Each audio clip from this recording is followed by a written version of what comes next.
guys, this is Harman and you are watching all about Royal Enfield.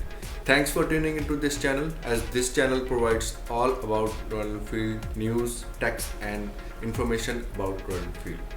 So in this video I am featuring myself क्योंकि मुझे लगा कि मुझे feature होना चाहिए, क्योंकि इसलिए फीचर मुझे होना पड़ा क्योंकि मार्केट में बहुत सारे मिथ्स चल रहे हैं रॉयल एनफील्ड के बारे में, उसके साइलेंसर्स के बारे में, उसकी एवरेज के बारे में, उसके और जो भी उसकी मेंटेनेंस है उसके बारे में। तो मिथ बस्टर्स की ये एक सीरीज़ मैंने शुरू की है, तो उसके रिगार्डिंग ये पहली वीडियो है। आगे मैं आपके लिए ऐसी वीडियोस लेके आता रहूँगा और अगर आप उन्हें फर्स्ट प्रेफरेंस पे सुनना चाहते हैं या देखना चाहते हैं तो प्लीज़ आप मेरे चैनल को नीचे सब्सक्राइब कर दीजिए और अगर आपको ये वीडियो अच्छी लगे तो लाइक करना मत भूलिएगा। तो फ्रेंड्स शुरू करते हैं हमारे आज की वीडियो। इसमें मैं आपसे बात करने वाला हूँ, आज का जो हमारा टॉपिक है वो है साइलेंसर्स। तो साइलेंसर्स एक ऐसा टॉपिक है रॉयल एनफील्ड में जिसमें कि हर किसी को बहुत ज़्यादा कन्फ्यूज़न है, कौन सा साइलेंसर लें, कौन सा साइलेंसर इलीगल है, कौन सा साइलेंसर लीगल है, किसकी आवाज़ अच्छी है सुनने में, कौन सा महंगा है, कौन सा सस्ता है, और सबसे बड़ा क्वेश्चन तो ये होता है कि हम उसे कब इंस्टॉल करें। डिलीवरी लेते समय 1000 किलोमीटर के बाद, 2000 के बाद, 3000 के बाद या 6000 जो किलोमीटर है उसके बाद, कुछ भी जो भी फिगर आपके मन में चल रही है। तो ये सारे मिथ्स आज हम बस्ट करने वाले हैं। चलिए शुरू करते हैं। सबसे पहला सवाल तो हमारे दिमाग में सबसे पहले जब हम रॉयल एनफील्ड परचेज़ करते हैं तो यही आता है कि साइलेंसर जो आ रहा है पीछे से कंपनी से, वो स्टॉक साइलेंसर हमें उतनी साउंड नहीं दे रहा है। 500 सीसी का अगर हमारा हम मान के चलते हैं कि हमारा 350 या 500 सीसी का एक इंजन है, वो साउंड कितनी प्रोड्यूस कर रहा है। मेनली जो रीज़न रहता है यंगस्टर्स का ख़रीदने का वो यही रहता है कि हाँ उसकी साउंड बहुत अच्छी रहती है। तो अगर एक 500 सीसी मोटरसाइकिल भी आपको सिर्फ 100 सीसी की आवाज़ दे रहा है तो ये तो वही बात हो गई कि 1.5 लाख रुपया भी खर्च लिया और मिला भी कुछ नहीं। और इसका एक क्वेश्चन ये भी आपके दिमाग में उठता है कि पहले जो रॉयल एनफील्ड आते थे उनकी थंब काफ़ी अच्छी होती थी। आजकल जो रॉयल एनफील्ड आ रहे हैं स्पेशली BS4 जो अप्रैल के बाद आने शुरू हुए हैं, उनमें काफ़ी कम साउंड है। और वो क्यों है, कंपनी क्यों नहीं प्रोवाइड कर रही। तो मैं आपको बता देता हूँ दोस्तों कि भारत में जब भी कोई इंडिया में व्हीकल लॉन्च होता है तो उसके कुछ पैरामीटर्स होते हैं जिसमें उसकी स्पेसिफिकेशंस, उसकी साउंड जो वो प्रोड्यूस कर रहा है, जो वो पोल्यूशन प्रोड्यूस कर रहा है, उसके ऊपर रेगुलरिटीज़ लगती हैं। हर एक डिपार्टमेंट बना हुआ है, पोल्यूशन अथॉरिटीज़ हैं, कुछ स्पेसिफिकेशन अथॉरिटीज़ हैं, मतलब कि वो आपकी रजिस्ट्रेशन जो सर्टिफिकेट ऑफ रजिस्ट्रेशन है उसके ऊपर वो लिखा रहता है, तो उसके अकॉर्डिंग होना चाहिए। अगर वो कार इंडियन नॉर्म्स को मतलब नहीं पूरा करती तो वो कार इंडियन मार्केट में आ ही नहीं सकती। इसीलिए अब यही साउंड के रिलेटेड मैं बात कर रहा हूँ आपसे कि रॉयल एनफील्ड को जो इंडियन नॉर्म्स हैं उसके हिसाब से ही अपना साइलेंसर जो है वो डिज़ाइन करना पड़ता है।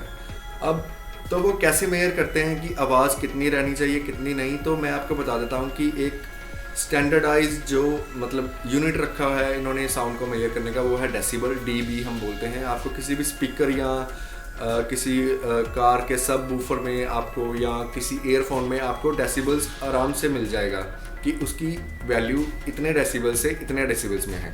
अब मैं बात करता हूँ कि कितनी हमें परमिटेड है। As per my knowledge 80 decibels तक जो है वो परमिसिबल है। उससे ऊपर अगर कुछ भी साउंड आ रही है तो आपका जो साइलेंसर है वो इलीगल है। तो ये तो बात हो गई नॉर्म्स की। अब मतलब बात करते हैं कि क्यों नहीं प्रोवाइड कर पा रही है। यही एक रीज़न है कि अगर आपका जो मोटरसाइकिल है वो 80 डेसिबल के ऊपर आवाज़ कर रहा है तो वो अथॉरिटी उसे पास ही नहीं करेगी, DTO मतलब सर्टिफाइड नहीं करेगा उसको। तो इसीलिए जो कंपनी है वो स्टॉक साइलेंसर जो है वो दे रही है 80 डेसिबल्स तक का, जो कि BS4 के बाद तो शायद और कम हो गया था। वो तो आप सबको पता ही है कि और स्मूथ और उसकी पोल्यूशन और नॉइस पोल्यूशन कम कर दिया गया है। तो ये तो बात हो गई कि कंपनी क्यों नहीं दे पा रही है। अब हम बात करते हैं कि हमें कौन सा चाहिए साइलेंसर। ये तो मैं कहूँगा कि पर्सनल चॉइस है आपकी, कौन सा साइलेंसर डलवाएं, हर एक का यही सवाल रहता है हमेशा। तो मैं आपको यही सजेस्ट करूँगा कि यूट्यूब के ऊपर आपको काफ़ी वीडियोस मिल जाएंगी जिसमें हर एक साइलेंसर को जो है टेस्ट किया हुआ है, उसकी साउंड की आपको वीडियो मिल जाएगी। अगर आप प्रेफरेंस देते हैं तो आप उसको सुन के अपने हिसाब से डिसाइड कर सकते हैं। अगर आप वीडियो नहीं सुन सकते हैं तो कोशिश कीजिए कि आपकी लोकेलिटीज़ में जो भी शॉप्स वगैरह हैं उस पे जाके आप एक बार इंस्टॉल करवा के उसकी साउंड टेस्ट कर सकते हैं, क्योंकि जो शॉपकीपर होता है वो भी आपको चॉइस देने से मना नहीं कर सकता, क्योंकि आप अगर एक अमाउंट खर्च रहे हैं किसी चीज़ के लिए तो चॉइस तो लेना आपका हक है और शॉपकीपर आपको वो ऑफ़र ज़रूर करता है।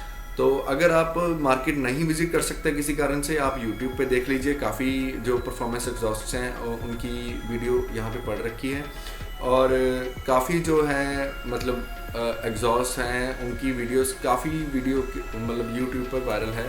एक एग्जॉस्ट का तो मैंने खुद भी किया था रिव्यू, रेड रूस्टर परफॉर्मेंस, उसकी अगर आपने आवाज़ चेक करनी है तो check out my that video, उसका लिंक इस वीडियो के एंड में मैं आपको दे दूँगा। और ये तो हो गई बात कि कौन सा डलवाएं, ये प्योर आपके ऊपर है दोस्तों। बस मेरी एक ही आपको सलाह है कि आप प्लीज़ परफॉर्मेंस एग्जॉस्ट डलवाएं। परफॉर्मेंस एग्जॉस्ट और दूसरे बिल्कुल एम्प्टी एग्जॉस्ट में ये फ़र्क होता है कि जो परफॉर्मेंस एग्जॉस्ट होते हैं उससे आपकी इंजन के ऊपर कोई भी नेगेटिव इफ़ेक्ट नहीं पड़ता है, कोई भी नेगेटिव इफ़ेक्ट नहीं पड़ता है दोस्तों, मेरी बात ध्यान से सुनिए। In terms of average, in terms of engine life, in terms of long run कोई भी उसका नेगेटिव इफेक्ट नहीं पड़ता है। इसीलिए जो है परफॉर्मेंस एग्जॉस्ट हैं जो वो 3000 से नीचे आपको कोई मिलेगा ही नहीं। कोई भी आप परफॉर्मेंस एग्जॉस्ट, अगर मैं बात करता हूँ वाइल्ड बोर की, शार्क साइलेंसर की बात करता हूँ या रेड रूस्टर की बात करता हूँ, ग्रीस हाउस, किसी भी साइलेंसर जो कि एक परफॉर्मेंस एग्जॉस्ट माना जाता है उसके साथ लिखा हुआ आता है, तो वो आपको सस्ता तो मिलेगा ही नहीं। इसीलिए नहीं मिलेगा क्योंकि उसके अंदर एक सिरेमिक वूलिंग रहती है। सिरेमिक वूलिंग का काम ये रहता है कि वो एक तो एक्स्ट्रा साउंड प्रोड्यूस होने से बचा रहा है बिल्कुल, और दूसरा उसका ये रहता है कि उसने एक्सेसिव गर्म होने से बचाना है आपके साइलेंसर को। तीसरा, उसका मटेरियल बहुत अच्छा होता है, स्टेनलेस स्टील का बना होता है, उसमें कोई करोजन नहीं होती, कोई प्रॉब्लम नहीं आती लॉन्ग रन में भी। तो ये हो गई परफॉर्मेंस की बात। अब अगर मैं साउंड के रिगार्डिंग बात करूं तो साउंड जो है वो पर्सनल चॉइस है। अगर आपको बेसी नॉइज़ चाहिए तो आप शार्क साइलेंसर ले सकते हैं और आप वाइल्ड बोर के लिए जा सकते हैं। अगर आपको थोड़ी तीखी आवाज़ चाहिए तो आप बैरल एग्जॉस्ट के लिए जा सकते हैं। अगर आपको ठीक ठाक आवाज़ चाहिए जो मतलब इतनी बेसी भी नहीं है, इतनी तीखी आवाज़ भी नहीं है, तो आप रेड रूस्टर या ग्रीस हाउस के जो थंपर हैं उसको प्रेफरेंस दे सकते हैं, मैं उन्हीं को रिकमेंड करूँगा। अब बात आती है कि कौन सा साइलेंसर ना डलवाएं। जो साइलेंसर बिल्कुल खाली हैं, जिनके अंदर कोई भी वूल नहीं है, कोई कुछ नहीं है, कोई मैशिंग नहीं है जिसके अंदर, वो आपके इंजन पर प्लस आपकी एवरेज पे नेगेटिव इफेक्ट डाल रहे हैं। अब मैं इसका आपको टेक्निकल कारण बता देता हूँ कि क्यों ऐसा होता है। अब एक हम बात करते हैं फ्री फ्लो सिस्टम की। फ्री फ्लो सिस्टम वो होता है कि जिसमें कोई भी आपकी एग्जॉस्ट के रास्ते में कोई भी रिस्ट्रिक्शन नहीं है। अब जो कंपनी की तरफ से आ रहा है उसमें तो आपको पता ही है, एक बेंड में जो एग्जॉस्ट का जो बेंड होता है उसके बीच में आपको एक कैटलिक कन्वर्टर मिलेगा। BS3 में छोटा था, BS4 में बड़ा है, इसलिए उसकी आवाज़ कम है। पीछे का जो स्लिप ऑन उसका एग्जॉस्ट होता है, स्टॉक एग्जॉस्ट, वो तो भरा ही होता है मैशिंग से, आपको पता ही है। तो अब फ्री फ्लो क्या होता है? फ्री फ्लो में हम कहते हैं कि हमारा जो पूरा एग्जॉस्ट सिस्टम है फ्री है, उसमें कोई भी रिस्ट्रिक्शन नहीं है। तो जितने भी ये परफॉर्मेंस एग्जॉस्ट आते हैं इनमें कोई भी रास्ते में रिस्ट्रिक्शन एज सच नहीं होती, जितनी कि स्टॉक के रिलेटेड हम बात करें उतनी, मगर फिर भी कुछ ना कुछ उसमें होता है। अब जो मैं बात कर रहा हूँ कि जो हमें नहीं डलवाने चाहिए वो है कि जिनमें कुछ भी नहीं है, फ्री फ्लो से कुछ ज़्यादा ही हमें ऑफ़र कर रहे हैं, जैसे कि बिग पंजाब हो गया, स्मॉल पंजाब हो गया या स्मॉल इंदौरी, जो मतलब लोग डलवा लेते हैं मगर उसका कोई डलवाने का फ़ायदा नहीं है। तो मैं आपको ये सजेस्ट करूँगा दोस्तों कि अगर आपने कोई एग्जॉस्ट आफ्टर मार्केट डलवाना है तो प्लीज़ कोई ना कोई परफॉर्मेंस एग्जॉस्ट जो कि मतलब अच्छा वाला एग्जॉस्ट है, जो आपकी परफॉर्मेंस को बढ़ा देता है या कुछ ऐसा करता है, तो आप प्लीज़ वो वाला एग्जॉस्ट प्रेफर कीजिए। अब बात करता हूँ कि परफॉर्मेंस एग्जॉस्ट जो है वो परफॉर्मेंस कैसे बढ़ाता है। कि हमारा जो एग्जॉस्ट है वो 3 से 4 bhp बढ़ा देता है। नो डाउट दोस्तों, कहीं किसी हद तक ये बात ठीक भी है कहीं ना कहीं, बट 3 से 4 bhp तो मतलब बिल्कुल मार्केटिंग वाली बात हो गई कि हाँ 3 से 4 bhp पता नहीं क्या हो गया। 3 से 4 bhp कुछ नहीं बढ़ता दोस्तों। ऐसा होता है कि जब हम स्टॉक सलेंसर को रिमूव करते हैं तो हमें फ्री फ्लो काफ़ी मिल जाता है एग्जॉस्ट में। उसके कारण हमारा जो एग्जॉस्ट है वो काफ़ी फ्रीली मूव करता है, पिस्टन के ऊपर लोड कम आता है एग्जॉस्ट स्ट्रोक में। तो इसीलिए हम वो कहते हैं कि 3 से 4 bhp बढ़ जाती है, ऐसा कुछ नहीं है। बट ये हाँ पावर बढ़ती है, किसी एक्सटेंड तक बढ़ती है, कितनी बढ़ती है ये कभी कोई कैलकुलेट नहीं कर पाया, पर 3 से 4 bhp कभी नहीं बढ़ सकती, क्योंकि जो bhp है टर्म वो उन्होंने क्रैंक पे मेजर की हुई है, क्रैंक पे मेजर की गई चीज़ है वो, जब इंजन रनिंग में है। तो उसका मतलब इस चीज़ से कोई ज़्यादा लेना देना नहीं है, किसी हद तक है पर इतना ज़्यादा लेना देना नहीं है, क्रैंक के ऊपर bhp मेजर की गई है। तो ये तो हो गई बात कि कौन सा डलवाएं। अब मेजर क्वेश्चन जो मेरे पास में कई लोगों का आता है कि कब डलवाएं एग्जॉस्ट और सही टाइम क्या रहेगा एग्जॉस्ट डलवाने का। तो दोस्तों मैं यही कहूँगा कि ये भी आपके ऊपर ही डिपेंड करता है।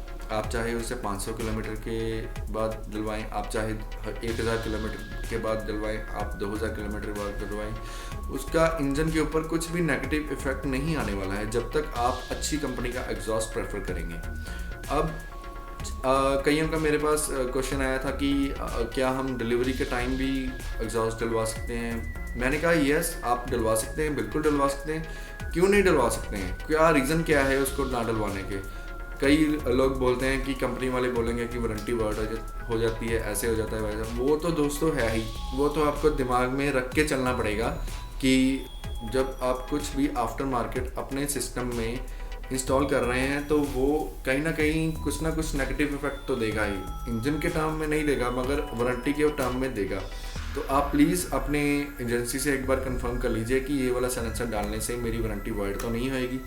मोस्ट प्रोबेबली कंपनी में मैन यही बोलते हैं कि आप कंपनी के बाहर से कुछ मत लीजिए, आप सिर्फ कंपनी में से लीजिए, नहीं तो आपकी वारंटी वर्ड हो जाएगी। वो अब आपके ऊपर फैसला है।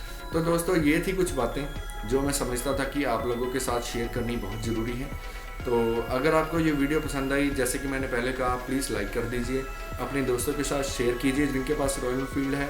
और अगर आप चाहते हैं कि मेरी वीडियोस आप तक पहुंचती रहें तो आप प्लीज़ मेरे चैनल को सब्सक्राइब कीजिए और मैं आपके लिए ऐसी वीडियोस लेकर आता रहूँगा। एक मेरा फेसबुक पेज भी है, आप प्लीज़ अगर मेरी अपडेट्स लेना चाहते हैं तो उस पेज को लाइक कीजिए, उसका लिंक मैंने डिस्क्रिप्शन में दे रखा है। और it's time to tune off guys. Thanks a lot for watching the video. Good bye.